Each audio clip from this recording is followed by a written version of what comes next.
धर्मेंद्र प्रधान का जो इस्तीफा है वो तो अभी नहीं होगा। प्रशासन ने बिल्कुल अंडर एस्टिमेट किया, सिक्योरिटी व्यवस्था ठीक नहीं। अगर पीएम परीक्षा पे चर्चा कर रहे हैं तो इस पर भी चर्चा करनी चाहिए। ये हमको माइंडसेट बदलना है, पर माइंडसेट बदला जाएगा जब आप अपॉर्चुनिटीज बनाएंगे। उससे पहले खबर आई कि धर्मेंद्र प्रधान अमित शाह से मिले, उस मीटिंग में क्या हुआ?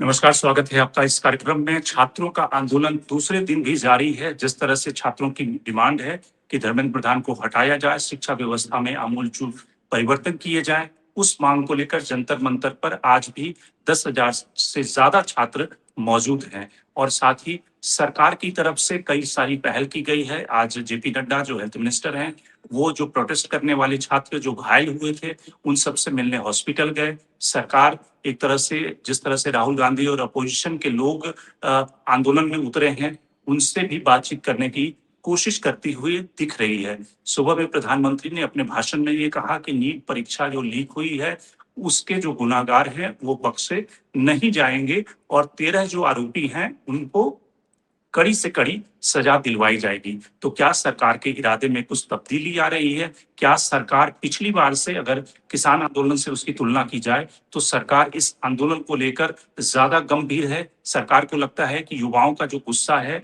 वो सरकार के वोट बैंक पे असर डाल सकता है, इसलिए सरकार अपने एटीट्यूड में परिवर्तन कर रही है, या फिर सरकार सिर्फ पॉलिटिकल मैसेजिंग करने के जरिए ये गुस्सा जो है उसको शांत करने की कोशिश कर रही है? युवाओं के आंदोलन का आगे रोड मैप क्या होगा? क्या वो जंतर मंतर पर डटे रहेंगे या सरकार का कोई कॉम्प्रोमाइज फार्मूला होगा जिससे वो झुक जाएंगे? ये सारे सवाल हैं छात्र आंदोलन से, जिसको लेकर हम आज के कार्यक्रम में इस पे चर्चा करेंगे। हमारे साथ 4 मेहमान जुड़ रहे हैं। सीनियर जर्नलिस्ट शेखर अय्यर जुड़ रहे हैं, आरती जेरत जुड़ रही हैं, सीनियर जर्नलिस्ट हैं, साथ ही ट्रिब्यून के पहले संपादक रहे हैं वो भी हमारे साथ जुड़ रहे हैं, और सीनियर आईपीएस ऑफिसर रहे यशोवर्धन आजाद साहब हमारे साथ जुड़ रहे हैं। तो शुरुआत करते हैं यशोवर्धन जी आपसे कि आपने कल से आज तक जो देखा, जो मंजर देखा दिल्ली की सड़कों पर, कल जो दिल्ली पुलिस की लाठीचार्ज, आंसू गैस के गोले चलाए गए, और आज जिस तरह से एजिटेशन अभी भी जारी है जंतर मंतर पे, अब भी तकरीबन 5 से 10,000 छात्रों की भीड़ होगी, और जिस तरह से आज सरकार और विपक्ष अलग अलग तरीके से इस मुद्दे को उठा रहा है, आप किस तरह से देख रहे हैं कि क्या सरकार जो मैसेजिंग दे रही है, सरकार के इंटेंशन में, इरादे में कोई आपको नेक नियति नजर आ रही है कि सरकार कोई पहल करते हुए दिख रही है, या फिर सरकार सिर्फ पॉलिटिकल मैसेजिंग करने के लिए, प्रधानमंत्री ने जो सुबह भाषण दिया वो भी उस पॉलिटिकल मैसेजिंग का हिस्सा था? सबसे पहले तो ये कहना चाहूंगा कि पहली बार इस सरकार में एक ऐसा विरोध प्रदर्शन हुआ है जो किसी जाति, धर्म, किसी भी पार्टी, किसी भी ऑपोजिशन इससे संबंधित नहीं है। ये पहला विरोध है जो कि शुद्ध एक मामले, जो एक बहुत ही गंभीर मामला है शिक्षा का और जो छात्रों के बीच में है, उसको लेकर हुआ है। और सबसे बड़ी बात उससे भी ज्यादा ये है, महत्वपूर्ण ये है कि इसमें जो अभूतपूर्व समर्थन मिला है लोगों का, वो अद्वितीय है। क्योंकि जिस तरह के लोग आपने देखे, चाहे डिसेबल्ड हों, चाहे बुजुर्ग हों, चाहे यंग ओल्ड, सारे लोग मिलकर आए। मेरी बेटी खुद अपने टिकट फ्लाई करके बेंगलोर से यहाँ पे आई, हमारी जो भतीजी हैं वो यहाँ पे थी। ऐसे ऐसे लोग थे जिनका कि इससे जुड़ना, इस विरोध से जुड़ना एक बिल्कुल ही अभूतपूर्व मैं समझता हूँ अपने आप में एक्सपीरियंस था। तो इसलिए ये बात सही है कि सरकार को ये अंदेशा भी नहीं था कि इतने ज्यादा संख्या में लोग आएंगे, और इसलिए आपने देखा होगा कि जो व्यवस्था थी वो बिल्कुल चरमरा गई थी। और व्यवस्था जब चरमरा जाती है तो जब जो रिएक्शन होता है वो जरूर थोड़ा ज्यादा स्ट्रांग होता है। उसीलिए लाठियां बरसी, टीयर गैस शेल्स फायर किए गए, और ये सारी चीजें हुई। और तब सरकार को ये एहसास हुआ कि ये जो विरोध प्रदर्शन है ये मायने रखता है और इसका एक प्रभाव भविष्य पर पड़ेगा। और इसलिए मैं समझता हूं कि आनंद फानंद में आपने देखा कि मीटिंग हुई, धर्मेंद्र प्रधान जी गए शाह साहब के पास, और उसी समय फिर नड्डा जी के साथ संपर्क हुआ और नड्डा जी ने बैठक की।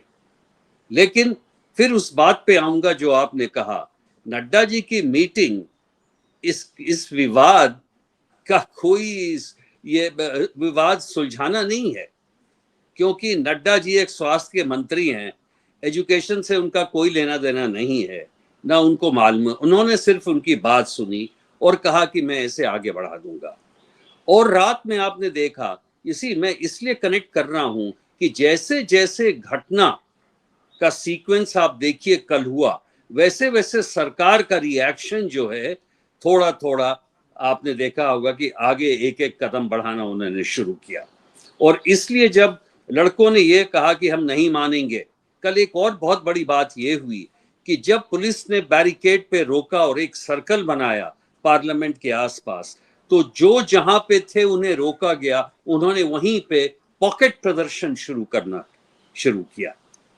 और इससे जब आभास हुआ तो आज आपने देखा होगा कि जब बच्चों ने फिर कहा कि हमारा एजिटेशन चलता रहेगा, और जब ये बात आई तब नड्डा जी ने फिर अस्पताल, ये एक बहुत बड़ी अपने आप में मैं समझता हूं बहुत ही बड़ी एक हार है इस सरकार के लिए, जो इस बात को नहीं मानती है कि भाई विरोध प्रदर्शन से हमारा कोई फर्क पड़ता है। उन्होंने सोचा था 8-10 हजार लोग आएंगे, वैसे भी काम अपना निकल जाएगा। तो जब नड्डा जी ने आके मुलाकात की, कहा होगा एक फोटो बार बार दिखाया जा रहा था कि डॉक्टरों के बीच में और उन छात्रों के बीच में उनकी मीटिंग हो रही है, तो ये इस बात का संकेत है कि सरकार ने समझ लिया कि अब इसे हंसी के मामला नहीं मानना चाहिए कॉकरोच जनता पार्टी को, और बल्कि इसको सीरियस लेना चाहिए इस एजिटेशन को, क्योंकि ये प्योरली युवा प्रदर्शन है, और एक ऐसा युवा प्रदर्शन जो कि सरकार को बिल्कुल ही हिला सकता है। जहां तक देखिए ऑपोजिशन पार्टीज का सवाल है, मुझे एक तरह से खुशी है कि ऑपोजिशन पार्टी ने ज्वाइन नहीं किया था, ताकि ये जो एजिटेशन रहा बिल्कुल ही प्योर शुद्ध एक एजिटेशन रहा छात्रों के द्वारा, युवा के द्वारा, जो कि देश की एक ज्वलंत समस्या को उजागर कर रहा था। और अभी मैं समझता हूं कि सरकार अब इस बात पे सोच रही है क्या करें।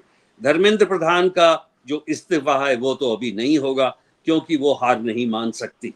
हाँ, कैबिनेट रिशफल के नाम पे हो सकता है कि वो बदल दिए जाएं, ये एक दूसरी चीज। दूसरी बात, प्रधानमंत्री ने जो नीट के बारे में सफाई दी, वो भी एक सरकार की मान्यता है कि हम इस बात को मान रहे हैं कि हाँ, हमसे गलती हुई है, हमसे भूल। मैं समझता हूं ये पहली बार प्रधानमंत्री ने किसी विरोध प्रदर्शन के बाद ऐसा एक मैं समझता हूं स्टेटमेंट दिया है।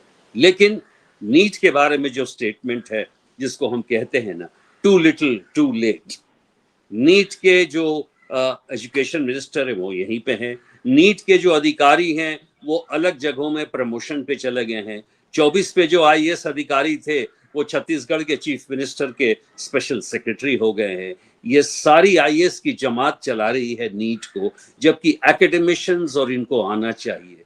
तो मैं समझता हूं दो चीज अंत में कहूंगा कि हाँ, सरकार ने इस बात को मान लिया कि यह विरोध प्रदर्शन एक बहुत ही बड़ा था जो उनकी नींव को हिला सकता है। नंबर 2, क्या इसके लिए वो सारी व्यवस्था फिर से करेंगे? मुझे नहीं लगता है कि वो व्यवस्था संभव है, क्योंकि धर्मेंद्र प्रधान जी को अगर आप बदल भी दें तो कुछ नई चीज होने वाली नहीं है। तो मैं समझता हूं असमंजस की स्थिति है, और हम बिल्कुल ही एक स्थिति में हैं जहां एजिटेशन वालों को भी नहीं मालूम हो हम आगे क्या करें, और सरकार को भी नहीं मालूम कि हम कहाँ जाए। शिखर, आपको लगता है कि जो एजिटेशन, एक तो प्रॉब्लम ये है कि जो आंदोलन कल का जो स्वरूप हमने देखा उसमें ये भी चिंता एक दिखी कि जो कॉकरोच जनता पार्टी या जो एजिटेशन का कॉल था उनके हाथ में आंदोलन नहीं है। एक तरह से ये एक तरह से स्वतः स्फूर्त, जिसको कि यूथ एंगर, जेनजी जनरेशन का जो एंगर है, फ्रस्ट्रेशन है, गुस्सा है, बहुत सारे लोग तो पेरेंट्स के साथ आए थे, तो एक तरह से आंदोलन उससे आगे चला गया है। और क्या इस बात की संभावना आपको दिखती है कि अगर इसका स्ट्रक्चर सही ढंग से फॉर्मुलेट नहीं किया गया, जैसे कि फार्मर्स प्रोटेस्ट में था कि उनका एक बड़ा बहुत ही वेल ऑर्गेनाइज स्ट्रक्चर था, तो इसलिए एक लंबे समय तक वो आंदोलन चला। इसमें अगर स्ट्रक्चर नहीं रहा तो इसके फायदे और नुकसान दोनों हो सकते हैं। आप किस तरह से देखते हैं इसके स्ट्रक्चर को? और फिर आएंगे कि प्रधानमंत्री जो मैसेजिंग वो कर रहे हैं उसका जो पॉलिटिकल मोटिव है उस पे, लेकिन पहले स्ट्रक्चर पे सवाल। तो इतना शुद्ध है जैसे यशोवर्धन जी कह रहे, इतना शुद्ध नहीं है कि केवल, क्योंकि जितने प्रदर्शनकारी कल भी थे और पिछले 20 दिन और 25 दिन से बैठे थे उनमें कोई नीट देने वाले नहीं थे। पहले जब शुरू हुआ था उस समय कोई नीट के बच्चे भी आए थे, कैंडिडेट्स भी आए थे, लेकिन इस बीच में नीट का रिजल्ट निकल गया और बच्चे अभी लगे हुए एडमिशन में। तो ये कोई नीट का मामला नहीं है, ये केवल यही है कि ऑपोजिशन का अलग अलग रूप है। ये बिल्कुल सही बात है, यूथ के अंदर बहुत ये है, हमारी शिक्षा सिस्टम को लेकर है। और ये आज की जो सिस्टम बिगड़ी है ये पिछले 10-12 साल की नहीं है। जिस तरह हमारी क्वालिटी ऑफ टीचिंग बिगड़ी है, क्वालिटी ऑफ फैकल्टी बिगड़ी है, बच्चों पास करने के बाद जो हालत बन रही है उसको लेकर है, कई जगह पे जो आरक्षण को लेकर भी है, कई इसमें जो इश्यू जुड़े वो पब्लिक में खास करके हमारे युवाओं के अंदर बहुत है। ये इसमें क्लास करके ये 10-12वीं पास के बाद, लेकिन जो प्रदर्शनकारी है सबका उम्र क्या है, 25, 30, 32 से 35 भी है उधर। और कल तरह की जो हिंसा हुई वो हिंसा क्या ये बच्चे करवा रहे थे? ये कोई छात्र है जो कल जिस तरह की आज सारे वीडियो जो आ रहे? देखिए मैं बिल्कुल सहमत हूं यशोवर्धन जी से, प्रशासन ने बिल्कुल अंडर एस्टिमेट किया, सिक्योरिटी व्यवस्था ठीक नहीं थी। वो एक्सपेक्ट कर रहे थे 2000 उधर आते हर दिन जंतर मंतर, बस मैक्सिमम 5000 आएंगे, इसलिए इन्होंने 2000 की तैनात की थी, लेकिन आए 50,000। तो इतनी जब कोऑर्डिनेशन हो रहा था तो इंटेलिजेंस कहाँ गए? ये क्यों नहीं एस्टिमेट नहीं कर पाए? ये नहीं हुआ। जब पुलिस की फोर्स कम है, भीड़ ज्यादा है, जैसे यशोवर्धन जी कहते हैं, वैसे ही हुआ। क्या पुलिस चुप रहते कि पूरा भीड़ अंदर पार्लियामेंट अंदर चला जाता? और इसमें कौन कौन फोर्सेस थे? और जिस जगह पे प्रदर्शन नहीं हो रहा था वहां गाड़ियां को कौन तोड़ रहे थे, कौन पत्थर दुकानों पे मार रहे थे, और कौन ये नारे दे रहे थे भाई पार्लियामेंट को उखाड़ के फेंक देंगे? तो ये कौन है? ये देखिए इतनी शुद्ध नहीं है। और इस देश में जो भी देखिए, मोदी जी के खिलाफ, भाजपा के खिलाफ एक राजनीतिक विरोध अलग है। इसीलिए तो शुरू में राहुल गांधी जी भी नहीं चाहते थे इसमें जाने के लिए, उनको किसी को पता नहीं। जैसे सरकार की आशंका थी कॉकरोच के पीछे कौन है, वैसे कांग्रेस के अंदर भी यही था, इसके पीछे कौन है। जब ये अपने अभिषेक दिखे जो सीजीपी के अभी एक चेहरे लग रहे हैं, उन्होंने रिक्वेस्ट किया था राहुल जी को भाई अपना यूथ कांग्रेस को भेजिए, यूथ कांग्रेस नहीं गई। केवल आपके एसएफआई जो सीपीएम के हैं और एएसएफ और आईसा सुन लीजिए, सीपीएमएल का फ्रंट है जो रेडिकल लेफ्ट का है, वो ज्यादातर फोर्स लाए। जो कैडर वहां जो चाहिए था ये के लिए हुआ था। जब तक सोनम वांगचुक नहीं पहुंचे तब तक इसी को कोई किसी सीरियसली नहीं लिया था। वांगचुक आने के बाद ही मामला बढ़ा। अब बात आती है आगे ये क्या होगा इसका। अब वांगचुक का मांग हो गई है, वो मेदांता हॉस्पिटल जा रहे। अब कोई भी अगर फास्टिंग में है, सरकार तो चुप नहीं रह सकती है ना कि वो मरते तक वो देखते रहेंगे, तब भी सरकार पर जिम्मेदारी आएगी। देखिए बड़ा कॉम्प्लिकेटेड है। दूसरी बात, नीट केस में अभी तक क्या हुआ, कौन पकड़े गए, कौन वो लोग हैं, उनके ऊपर क्यों हम चर्चा नहीं कर रहे? वो व्यवस्था में जिस तरह की करप्शन हुई है अंदर, वो जो लोग क्वेश्चन सेट करते हैं, जो ट्यूटोरियल चला है, जो ट्यूटोरियल माफिया जो है, ये नीट पहले क्यों आया था? कैपिटेशन रोकने के लिए और स्टैंडर्डाइजिंग करने के लिए, मेडिकल एंट्री के लिए सुप्रीम कोर्ट ने यह दिया था। एक कानून के तौर पर एक वर्डिक्ट था, और इसकी पहल शुरू की थी यूपीए के कार्यकाल में हेल्थ मिनिस्ट्री ने कि भाई हमारी जो क्वालिटी ऑफ एंट्री में भी होनी चाहिए, जब पास आउट करेंगे तब भी होनी चाहिए, इसलिए यह शुरू हुआ था। फिर उसको लेकर आपने देखा तमिलनाडु में काफी विरोध हुआ। ये जो प्राइवेट कैपिटेशन कॉलेज माफिया है, उन्होंने काफी इसको लगा कि भाई किसी तरह नीट रोकने के लिए। और तमिलनाडु में आप जानते हैं सबसे ज्यादा राजनेता कॉलेज चलाते हैं, और इस बीच में वो सुसाइड शुरू हुई तमिलनाडु में। देखिए ये इश्यू को अगर आप देखेंगे, नीट के अंदर भी जाना चाहिए। वो छोड़िए, अब नीट की बात तो अभी सरकार स्वयं, ये पहली बार नहीं है जो यशवर्धन कहिए, जैसे उसके बाद एक बनी है कि सिस्टम को जैसी जेईई है, joint entrance exam engineering colleges के लिए, उस तरह बदल रहे हैं। लेकिन क्या देखिए, बड़ी सवाल यह है, राजनीति छोड़ दिए, लाखों जो बच्चे हैं, जैसे 12वीं एग्जाम आ रहा है, वो क्या क्या सोचेंगे, सब एंट्रेंस देंगे इंजीनियरिंग से लेकर मेडिकल तक, और बीच में सेंट्रल यूनिवर्सिटी के लिए लग जाएंगे। जो परेशानी उन बच्चों के अंदर है, और आजकल देखिए ऐसा नहीं है कि हमारे काल में क्या था, आप जो भी करिए पेरेंट्स बॉदर्ड नहीं थे, आज पूरे परिवार लगा हुआ है, पूरे परिवार कोटा में कैंप करना पड़ता है बच्चे ट्यूशन के लिए, कई बच्चे स्कूल नहीं जाते, कोटा में जाके कैंप करते। ये सारे बड़े इश्यूज हैं इसमें। इसके लिए अब क्या कर सकते हैं, कैसे हमारे सिस्टम को बदल सकते हैं, और क्वालिटी क्या है बताइए। लॉ कॉलेज ले लीजिए, एजुकेशन ले लीजिए, देखिए ये सब बहुत बड़ा बड़ा सवाल है। इसमें शेखर, ये बेहतर नहीं होता कि सरकार, ठीक है शिक्षा मंत्री का इस्तीफा तो चलिए एक पॉलिटिकल, जिसको अकाउंटेबिलिटी फिक्स करने वाली बात होती है, लेकिन सरकार प्रोटेस्टर के साथ में, यूथ ऑर्गेनाइजेशन के साथ में आती और कहती कि भाई हम एक टास्क फोर्स बना रहे हैं जिसमें कि सोनम वांगचुक भी हो, उनके भी कुछ लोग हों, शिक्षाविद हों देश के, और वो सब मिलकर पूरी शिक्षा व्यवस्था को किस तरह से उसमें आमूलचूल परिवर्तन करने की जरूरत है, उस तरह के कोई कदम उठाती। सरकार को ये क्यों लगता है कि सब कुछ रिफॉर्म वो खुद अपने अंदर ही कर सकती है? देश के जो बाकी लोग हैं, जो सिविल सोसाइटी के लोग, जो शिक्षाविद हैं, जो यूथ प्रोटेस्ट कर रहे हैं, उन सब के पास उतनी समझ नहीं है। ये बेहतर तरीका नहीं होता? नहीं, बिल्कुल बेहतर तरीका होता। देखिए इस पे डायलॉग होनी चाहिए। मैं तो ये कहूंगा, अगर पीएम परीक्षा पे चर्चा कर रहे हैं तो इस पर भी चर्चा करनी चाहिए। देखिए परीक्षा पर आप चर्चा कर रहे हैं, अब इस बात पर आप आज ही बोले तो ये सवाल आता है ना कि भाई हर बात पे देखिए आप एंगेज कीजिए ना। और दूसरी बात, प्रधानमंत्री स्वयं इस पर ना करे। देखिए एजुकेशन सेक्टर में मानता हूं बहुत इग्नोर्ड हो गया है, और इतनी एक्सपेरिमेंट्स बच्चों के साथ क्या क्या कर रहे हैं आप देखिए। थर्ड लैंग्वेज को लेकर जो बच्चा 9वीं क्लास में पहुंच गया, आप कह रहे हो कि और एक भाषा सीखो, अब बच्चे क्या करेंगे बताइए।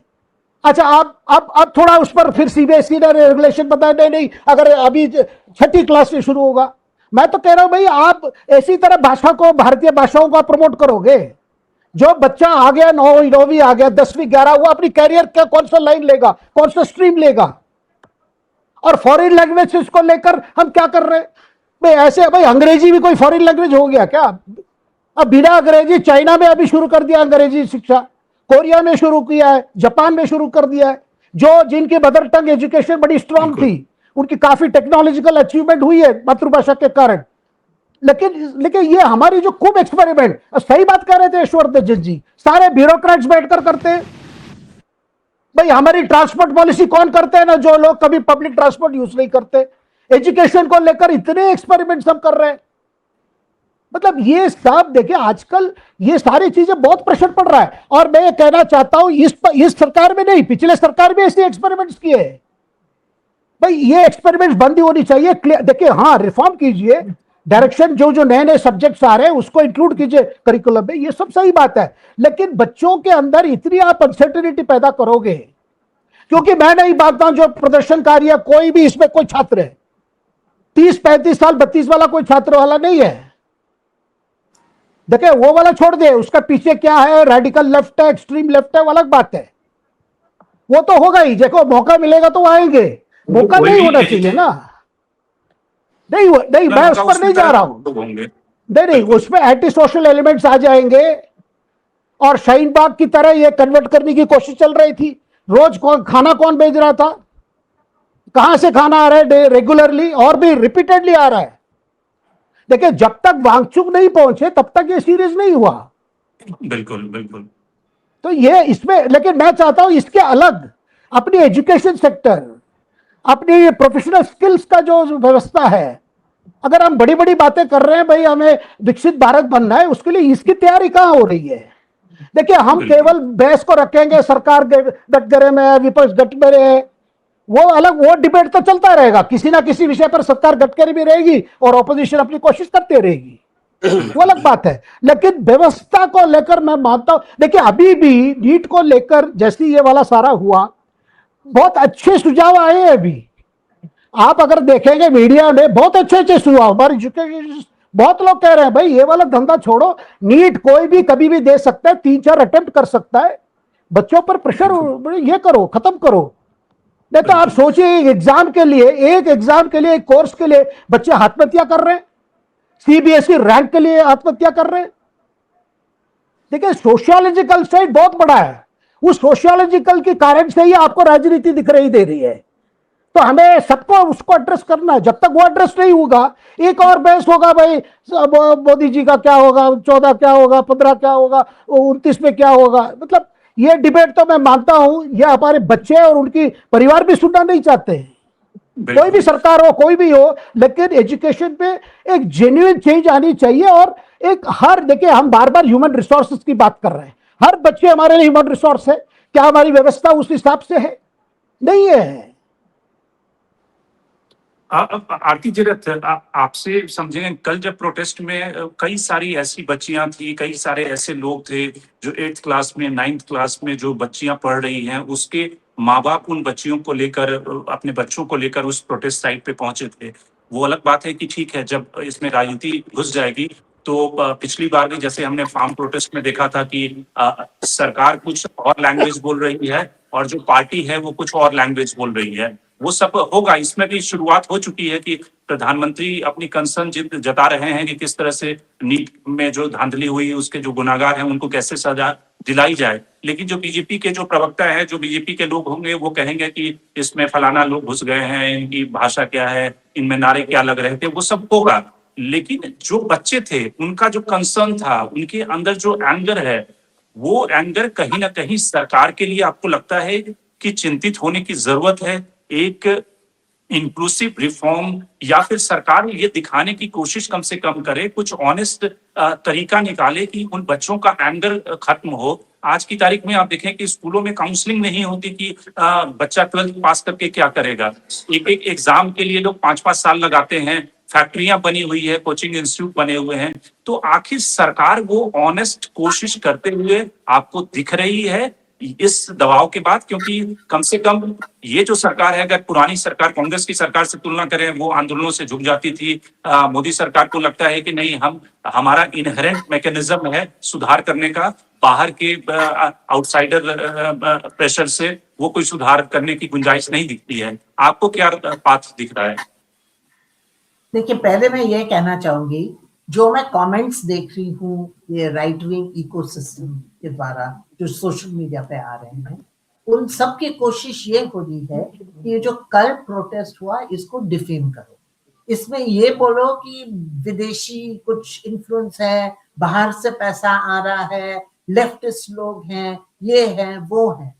अब बात वो नहीं है। और अगर हम ऐसे ही चलते रहेंगे तो कोई भी कोई प्रोटेस्ट होगा तो जो उसके पीछे जो इशू है उसको फिर हम भूल जाएंगे ना, क्योंकि हम इसी में लगे रहेंगे कि ये जेन्युइन लोग थे, ये छात्र लोग थे, ये लेफ्टिस्ट लोग थे कि विदेशी कोई स्पाइस। और ये बात तो वहां पे कल जो छात्र आए थे वो भी ये कह रहे थे, उन छात्रों को भी समझ में आ गया है कि सरकार एस्टैब्लिशमेंट ऐसे डिस्क्रेडिट करती है, तो उनको भी समझ में आ गया है। तो इसलिए ये सब बातें करने से कोई फर्क नहीं पड़ेगा, कोई फायदा नहीं है, कोई फायदा नहीं है। जो हमको समझना चाहिए वो सिर्फ नीट की बात नहीं है। देखो, नीट जो है, ऑफ कोर्स उसमें 2 साल पहले भी प्रश्न उठे थे, इस साल भी प्रश्न उठे हैं, तो ऑब्वियसली कुछ तो खराबी है नीट में कि पेपर्स लीक हो रहे हैं। पर सिर्फ नीट की बात नहीं है। ऐसा है कि जो भी बच्चा स्कूल में है उनको सिर्फ 2-3-4 करियर ऑप्शंस दिखते हैं, या तो मेडिसिन या लॉ या इंजीनियरिंग या बस यही मेन ऑप्शंस दिखते हैं। अब हम पूरी दुनिया में और खास करके चाइना में अगर आप देखें तो इतनी स्किल बिल्डिंग होती है बच्चों के लिए, इतने अपॉर्चुनिटीज होते हैं। हर बच्चे को डॉक्टर बनने की जरूरत नहीं है, हर बच्चे को लॉयर बनने की जरूरत नहीं है, हर बच्चे को इंजीनियर बनने की जरूरत नहीं है। और बहुत सी नौकरियां हो सकती हैं जिसके लिए आप डिप्लोमा कोर्सेज कर सकते हैं, वोकेशनल कोर्सेज कर सकते हैं, कुछ मतलब छोटे डिग्रीज दे सकते हैं। पर कोई सरकार ने चाहे पिछली सरकार हो या ये लोग तो 12 साल से हैं, तो इनको तो कुछ करना चाहिए। पीएम ने बहुत बात किया है, skill India, up India, sit down India, stand up India, पर अभी तक कोई स्किल बिल्डिंग का कोई सिस्टम नहीं बनाया है कि, और कोई अपॉर्चुनिटीज नहीं है। हर बच्चा स्कूल खत्म करके नौकरी ढूंढना चाहता है या कॉलेज खत्म करके नौकरी ढूंढना चाहता है। आज के दिन में जॉबलेसनेस सबसे बड़ी परेशानी है युवाओं के लिए। तो अगर हम और तरह के जॉब्स बनाएं और स्किल्स की अपॉर्चुनिटीज दें, कोई एवेन्यूज खोलें स्किल बिल्डिंग के लिए बच्चों के लिए, तो फिर इतना प्रेशर नहीं पड़ेगा कोई छात्र पे कि हमको नीट के लिए ही बैठना है या जेईई के लिए ही बैठना है, और अपॉर्चुनिटीज होंगी। और पूरी दुनिया में ऐसे होता है, सब लोग हाई फ्लाइंग लॉयर या हाई पावर डॉक्टर नहीं बनते हैं। बहुत से लोग सेक्रेटरीज बनते हैं या वोकेशनल कोर्सेज करते हैं या कुछ करते हैं। हमारे देश में ये नहीं होता है। सब लोग या तो मेडिसिन में जाना चाहते हैं या लॉ में जाना चाहते हैं या इंजीनियरिंग में जाना चाहते हैं, क्योंकि सोचते हैं कि ये सबसे आसान तरीका है पैसे बनाने का, करियर बनाने का। तो ये हमको माइंडसेट बदलना है, पर माइंडसेट बदला जाएगा जब आप अपॉर्चुनिटीज बनाएंगे, जब आप कोर्सेज ऐसे बनाएंगे जो बच्चे कर सकते हैं, और फिर उसके बाद कोर्सेज के बाद आप जॉब्स ऐसे क्रिएट करेंगे जहां बच्चे जा सकते हैं। तो मुझे लगता है कि सरकार को, मतलब उन्होंने इतनी बात की है स्किल इंडिया के बारे में, पर कोई नतीजा सामने नहीं आ रहा है। इसीलिए तो बच्चे इतने प्रेशर में हैं कि 5-5 साल वो कोचिंग क्लासेस लेते हैं, उनके पेरेंट्स लाखों खर्च करते हैं कि कोई ये जो कम्पिटिटिव एग्जाम हो उसमें पास हो जाए। अब वो नहीं हो सकता है ना। तो हमको थोड़ा, मतलब पूरी दुनिया आगे चल रही है, हम पीछे रह गए। हम भी वही, मतलब मेडिसिन, लॉ और इंजीनियरिंग, ये तो मेरे जनरेशन के लिए करियर्स थे। आज के जनरेशन के लिए करियर्स नहीं होने चाहिए, और करियर्स होने चाहिए बच्चों के लिए। इतना दुनिया में इतना प्रोग्रेस हो गया है, इतने सारे मतलब नए अपॉर्चुनिटीज खुल गए हैं कि ये बच्चे ये ट्रेडिशनल फील्ड्स के बारे में नहीं सोचना चाहिए, इस पे फोकस नहीं होना चाहिए। और मेरे ख्याल में अगर सरकार ये इस पे थोड़ा ध्यान दे, आज भी हम देखते हैं, देखिए लोगों में गुस्सा है, सिर्फ छात्रों में नहीं, बहुत से और लोगों में गुस्सा है। पेरेंट्स में चिंता है कि उनके बच्चों का फ्यूचर क्या है, छोटे बच्चों में चिंता है कि हमारी फ्यूचर क्या है, छात्रों में चिंता है कि हम ये स्टडीज करने के बाद कहाँ जाएंगे। 25-30 ईयर ओल्ड जो कल दिख रहे थे, उनमें चिंता है कि हमको नौकरी नहीं मिल रही है ढंग की। सबको यही चिंता हो रही है ना। कितने सालों से हम ये बोल रहे हैं कि सबसे बड़ा क्राइसिस जो है इस देश में वो जॉबलेसनेस का है। अजीज प्रेम जी ने मेरे ख्याल में कोई एक स्टडी किया था जिसमें उनको ये निकला कि 20-30% के जो एजुकेटेड लोग हैं उनको नौकरी नहीं मिल रही है। तो सबसे बड़ा क्राइसिस तो जॉब्स का है, और सरकार को इस पे पॉलिटिक्स को नहीं देखना चाहिए। ये जो सेंटिमेंट निकल रहा था वो सड़कों से, उसको सुनना चाहिए। ये नहीं देखना चाहिए कि ये छात्र था कि 25 ईयर ओल्ड था कि लेफ्टिस्ट था कि छोटा बच्चा था। जो सेंटिमेंट निकल रहा था सड़कों से वो सुनना चाहिए, और सेंटिमेंट ये था कि हमारा भविष्य क्या है, ये सेंटिमेंट।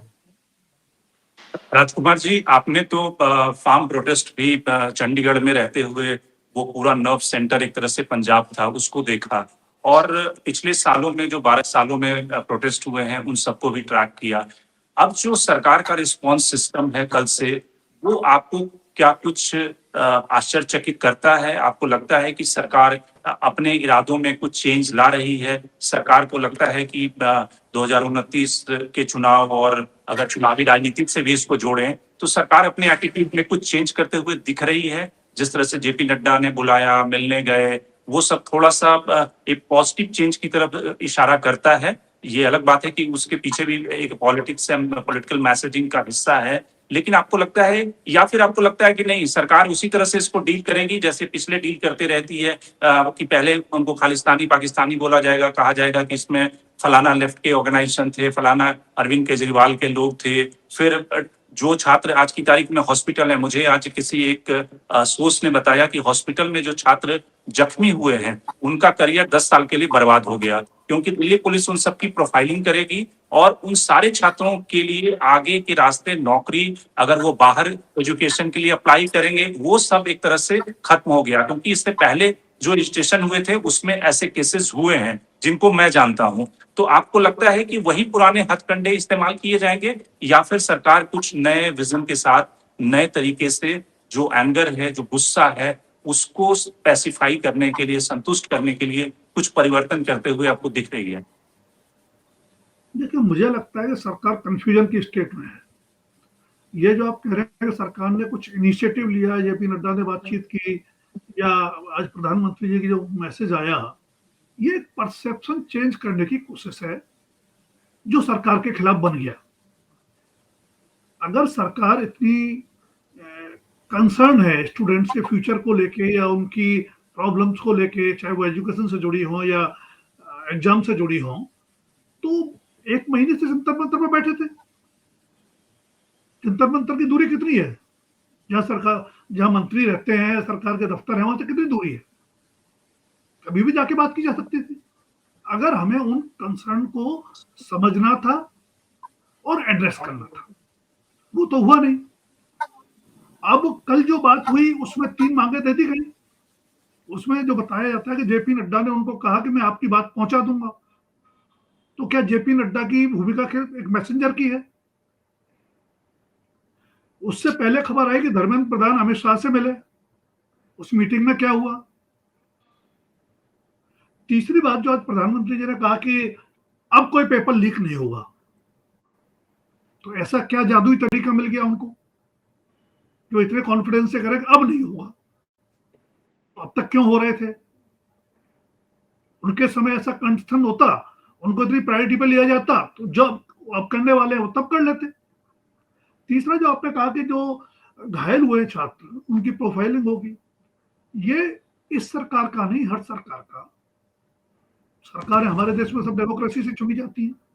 हर सरकार का चरित्र आमतौर पर यही होता है कि अपने खिलाफ जन आंदोलनों को किसी तरह से डिस्करेज किया जाए, डिस्क्रेडिट किया जाए, और ये उसका तरीका है। खाली इनका करियर तबाह नहीं होगा बच्चों का, ये एक थ्रेट है हजारों लाखों लोगों के लिए जो खासतौर पे छात्र हैं और जो अपना करियर बनाने की चाह रखते हैं, कि वो कभी सरकार के खिलाफ सड़क पर उतरने की हिम्मत ना करें, वरना उनका करियर हमेशा के लिए तबाह हो जाएगा। अब आते हैं मुख्य मुद्दे पर। छात्रों ने अपनी डिमांड की। पहले एक दिन सांकेतिक प्रदर्शन के लिए आए, कुछ घंटे बैठे, उसके बाद 1 महीने से बैठे थे। ये तो सरकार मानती है ना पेपर लीक हुआ। 22.5 लाख बच्चे उसमें बैठे थे। आपने री एग्जाम करा दिया, कोई एहसान नहीं किया आपकी फेलियर थी, तो बच्चों पर तो एहसान किया नहीं आपने, आपके सिस्टम की फेलियर थी। उसमें 2 लाख बच्चे कम बैठे। ये कोई क्लरिकल एग्जाम तो है नहीं, हर बच्चे को तैयारी करनी पड़ती है, मानसिक रूप से भी अपने आप को तैयार करना पड़ता है। शायद वो 2 लाख बच्चे नहीं तैयार कर पाए, या आपका सिस्टम उनका कॉन्फिडेंस रिवाइव नहीं कर पाया अपने अंदर कि वो दोबारा कोशिश करते। तीसरी बात, इसी सरकार ने, मैं ये कह रहा हूं, पहली बात तो मैं क्लियर कर दूं कि हर सरकार में पेपर लीक हुए, ऐसा नहीं कि सरकार से पहले नहीं होते थे। और अगर आप स्टेट्स में देख लें तो ये बहुत बड़ा चुनावी मुद्दा बनता रहा है। राजस्थान देख लें, मतलब यूपी देख लें, और भी स्टेट देख लें। राजस्थान में तो सरकार बदल गई, इसी पे अशोक गहलोत के ऊपर सबसे बड़ा आरोप यही था कि उनके रिजीम में इतने सारे पेपर लीक हुए। बिहार में तो हमेशा पेपर लीक होते रहते हैं। जी, अब मैं बिहार यूपी के पहले आपने बात करते हो, तो बिहार यूपी बदनाम रहे अपने प्राइमरी एजुकेशन सिस्टम के लिए। हम उसको तो ठीक नहीं कर पाए। हमने ये कर दिया कि जो नीट, जेईई और इस तरह के जो कॉम्पिटिटिव एग्जाम्स होते हैं, जो प्रीमियर एग्जाम माने जाते हैं, उनको भी आपने बिल्कुल डिस्क्रेडिट कर दिया। कोई भरोसा नहीं बच्चे को कि वो साल तैयारी करके दुनिया भर का पैसा खर्च के माँ बाप का जो एग्जाम दे रहा है उसका पेपर लीक नहीं होगा। तो जो हायर एजुकेशन सिस्टम था, आपने उसको भी अंडर क्वेश्चन कर दिया। ये तो हमने अचीव किया है। अब जो बात कर रहे थे आप, अशोक गहलोत को कीमत चुकानी पड़ी कि उनकी स्टेट में, उनके जब सरकार थी राजस्थान में, पेपर लीक हुए, अब बंद हो गए। तो ये पॉलिटिकल इश्यू नहीं है, और पॉलिटिकल पार्टीज की कन्वीनियंस यही है कि इस मेजर इश्यू को कायदे से, देश का इश्यू है, देश के फ्यूचर से जुड़ा हुआ इश्यू है। भारत को हम युवा भारत कहते हैं ना, युवाओं का देश है। अगर युवा किसी के एजेंडा पर नहीं है तो क्या देश बनाएंगे आप?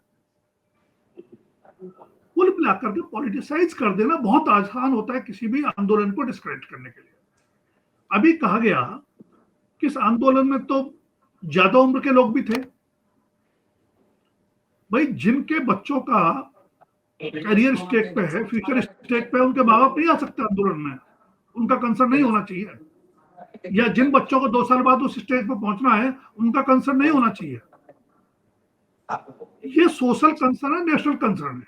तो ये इसको डिवाइड करना कि किसान आंदोलन में कुछ ऐसे लोग थे जो किसान नहीं थे, स्टूडेंट्स के आंदोलन में ऐसे लोग थे जो स्टूडेंट नहीं थे, क्या क्या कन्वे करना चाहते हैं? सोसाइटी को कॉमन कॉज पे इकट्ठा होना चाहिए ना। असल सवाल है कि सरकार डायलॉग करे। अगर किसी भी क्लास का, किसी भी कम्युनिटी का कोई कंसर्न, उसे डायलॉग करिए। सारी मांगे आप नहीं मान सकते, अपनी बात से कन्विंस करिए, कोई मिड निकालिए। और अगर एक दूसरे के साथ खड़े होते हैं लोग किसी कॉमन कॉज को लेके, तो उसको डिस्क्रेडिट करने की क्या जरूरत है? किसान आंदोलन का आपने बिल्कुल सही याद दिलाया। किसान आंदोलन में कहा गया कि ये विदेशी ताकतें हैं इसके पीछे। खालिस्तान का भी नाम लिया गया, पाकिस्तान का भी नाम लिया गया। मान लेते हैं एक मिनट के लिए, सरकार के पास बहुत सारी एजेंसीज हैं, रिसोर्सेज हैं। अगर ऐसा था तो उन किसान आंदोलनकारियों से बातचीत क्यों हो रही थी? अब छात्र आंदोलन पे आते हैं। आइसा के लोग थे, लेफ्ट के लोग थे। क्या लेफ्ट पर इस देश में कोई प्रतिबंध है? अभी 4 महीने पहले तक केरल में सरकार थी लेफ्ट की। उससे 10 साल पहले लौट जाए त्रिपुरा में सरकार थी। उससे और 15 साल पीछे लौट जाए बंगाल में सरकार थी। और पीछे लौटे तो केंद्र में भी सरकार में रहा लेफ्ट। सरकार ने घोषित कर दिया कि राष्ट्रवादी विचारधारा है। अगर उनके छात्र संगठन या उनके छात्र संगठन से जुड़े हुए लोग आंदोलन में थे, तो वो बड़ा मुद्दा है कि किस विचारधारा का प्रतिनिधित्व करते हैं, या वो बड़ा मुद्दा है कि किस कॉज को लेकर वो इकट्ठे हुए? नहीं, वो मुद्दा नहीं है। मुद्दा तो बल्कि ये कि बीजेपी के जो लोग हैं या बीजेपी के जो यूथ विंग के लोग हैं, उनके एबीवीपी के लोग हैं, उनको भी जाना चाहिए था उस प्रोटेस्ट में। अगर सचमुच आप ऐसी व्यवस्था में सुधार चाहते हैं और जिससे कि लाखों बच्चों अफेक्टेड हैं, सारे नेताओं के बच्चे आज की तारीख में बाहर जाकर एडमिशन लेते हैं, आप अपने बच्चों को क्यों फिर बाहर भेजते हैं? अगर भारत की शिक्षा व्यवस्था में कोई सुधार की जरूरत नहीं है, इतनी अच्छी व्यवस्था है, इतनी अच्छी एम्प्लॉयमेंट की व्यवस्था है, तो आपके बच्चे गूगल में जाकर अमेरिका में नौकरी क्यों कर रहे हैं? सवाल वो नहीं है। वो सब तो देखिए डाइवर्ट करने की टैक्टिक है। आप अपनी बात करें, एक छोटी सी टिप्पणी शेखर से लेंगे कि मैं एक बात और ये कहना चाह रहा कि एक आपत्ति हुई कि तमाम विपक्षी दल वहां पहुंच गए। विपक्ष का काम है कि सरकार के खिलाफ अगर कोई मुद्दा है और उसमें कोई संभावनाएं हैं, तो उनके साथ जुड़े, उन संभावनाओं का अपने चुनावी लाभ के लिए इस्तेमाल करें। इसमें गलत क्या? लेकिन बीजेपी का कोई नेता क्यों नहीं गया? क्या ये मुद्दा नहीं है बीजेपी के लिए? बीजेपी की चिंता नहीं है? नहीं है तो आज प्रधानमंत्री क्यों चिंतित हैं? जेपी नड्डा क्यों बात कर रहे हैं? कुल मिलाकर के शिक्षा का सवाल हो, रोजगार का सवाल हो, या सामाजिक सुरक्षा का सवाल हो, इनको राजनीति से ऊपर उठ करके, राजनीति से हटकर देखने की जरूरत है। और ये बात सभी दलों के लिए है। आज सरकार में बीजेपी है, 12 साल पहले कांग्रेस थी, बीच बीच में कुछ और गठबंधन भी आते रहे। तो हर मुद्दे पर राजनीति करना प्लीज बंद करिए। देश के लिए राजनीति की जाती है, राजनीति के लिए देश नहीं है। बिल्कुल। शेखर, जैसा कि आपने भी कहा कि ये व्यवस्था और शिक्षा का जो मुद्दा है वो इतना बड़ा मुद्दा है कि इस पे व्यापक चर्चे और सुधार की जरूरत है, क्योंकि इससे करोड़ों देश की जनता रोज जूझती है। कोई वन टाइम सोल्यूशंस का नहीं है, रोज जूझती है। लेकिन कल जंतर मंतर पर जो 12 साल की, 16 साल की, 17 साल की लड़कियां, लड़के आए जिनके ऊपर लाठीचार्ज हुआ होगा, वो क्या इमेज लेकर लौटे होंगे, किस भारत के सपने के का जो इमेज है उसको लेकर लौटे होंगे? आपको लगता है कि आज की तारीख में एस्टैब्लिशमेंट, सरकार, जो मंत्री हैं, जो ब्यूरोक्रेट हैं, उनके दिमाग में वो चेहरे, वो चित्र दौड़ता होगा कि भाई जो 18 साल, 17 साल, 16 साल की लड़की राजस्थान से चलकर आई, बस में बैठकर आई, उसके ऊपर लाठीचार्ज हुआ, लड़की रोती हुई कह रही है कि आपके भी तो बच्चे होंगे। किस भारत का इमेज लेकर वो लौटी होगी और सरकार को क्या इमेज ये परेशान करेगा? देखिए, हमारे देश में उनको यही लगेगा कि मतलब व्यवस्था इतनी बड़ी हो गई है, सिस्टम इंसान से बड़ा हो गया है, और सिस्टम हमारी ये इतनी सेंसिटिविटी खो चुकी है, और जो सिस्टम चला रहे हैं, जो हमारे की भलाई के लिए पॉलिसी बना रहे हैं, वो बिल्कुल हमारी की बात ही सुन नहीं पा रहे हैं। लेकिन शंकर जी, एक बात बताना चाहता हूँ, अभी सरकार की कैसे रवैया बदल रही है। अभी अभी जो ब्रेकिंग न्यूज है, मैं चाहूंगा कि आप इसको भी लेना चाहेंगे कि अभी अभी राहुल जी का पूरा प्रदर्शन चल रहा था पीएम निवास के पास। पहली बार मैं देख रहा हूं प्राइम मिनिस्टर ऑफिस पे minister of state Jitendra Singh वहां पहुंचे हैं अभी, वो कांग्रेस के प्रदर्शनकारियों से बातचीत करने के लिए। ये भी एक चेंज दिखाई दे रहा है, क्योंकि हमने कई चेंज की आज बात की है। तो आज जितेंद्र सिंह पहली बार, एक कोई केंद्र मंत्री जो पीएमओ में वो मिनिस्टर ऑफ स्टेट है, वो आज पहुंचे हैं और राहुल जी उनको बता रहे हैं कि क्या है, कि क्या बताना चाह रहे हैं। तो देखिए, ये प्रेशर तो बढ़ रहा है, प्रेशर उस हिसाब से हो रहा है, लेकिन इसके ऊपर सबसे हम सब चाहेंगे, राजनीति का अलग जगह है, लेकिन साथ में किसान के मामले हो, बच्चों के मामले हो, स्वास्थ्य को लेकर मामले हो, इस सारे में और सेंसिटिविटी केवल मंत्रियों की नहीं है, बट नीचे तक। अब क्या कहेंगे कि नहीं, बीच में जब जब खबर आती है, लोग एक प्रेग्नेंट वाइफ को लेकर एक आदमी पहुंचता है हॉस्पिटल में, एक गेट बंद है, उसका कहा जा रहा है दूसरे गेट से आइए, तब तक वो प्रेग्नेंट वाइफ डिलीवरी कर चुकी है एक पार्क में। बिल्कुल, वो क्या बताता, बताइए, क्या वो डॉक्टर जो है, वहां सिस्टम जो है, वो क्यों रिस्पॉन्ड नहीं कर रहा है? इसके लिए क्या सारी चीजें ऊपर से तय होता है क्या? जितना भी मैं ये भी कह रहा हूं भाई, जितना भी राजनेता मंत्री बदलना भी चाहते हैं, सिस्टम जितनी बदलने की कोशिश होती है, जितनी करप्शन रुकवाने की बात होती है, तब भी नीचे स्तर पर हॉस्पिटलों में, छोटे छोटे जो जिला हॉस्पिटल में आप क्या कर देख रहे हैं, कितनी लापरवाही। क्या है मतलब, एक भारतीय नागरिक के हिसाब से अब क्या बन गए हैं हम? अगर एक्सप्लॉइट कर सकते हैं तो एक्सप्लॉइट करो, यही तो है। बिल्कुल।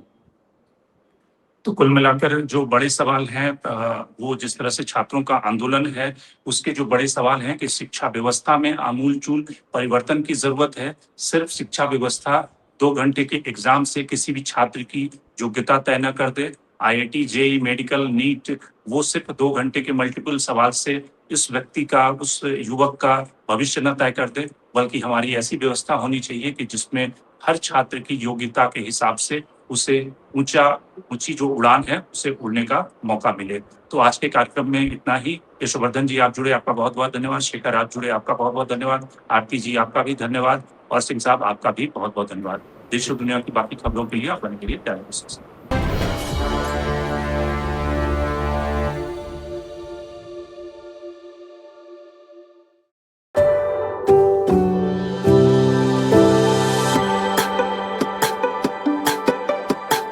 Every book has a journey, and every author has an untold story. Behind every powerful book lies curiosity, courage, and countless conversations.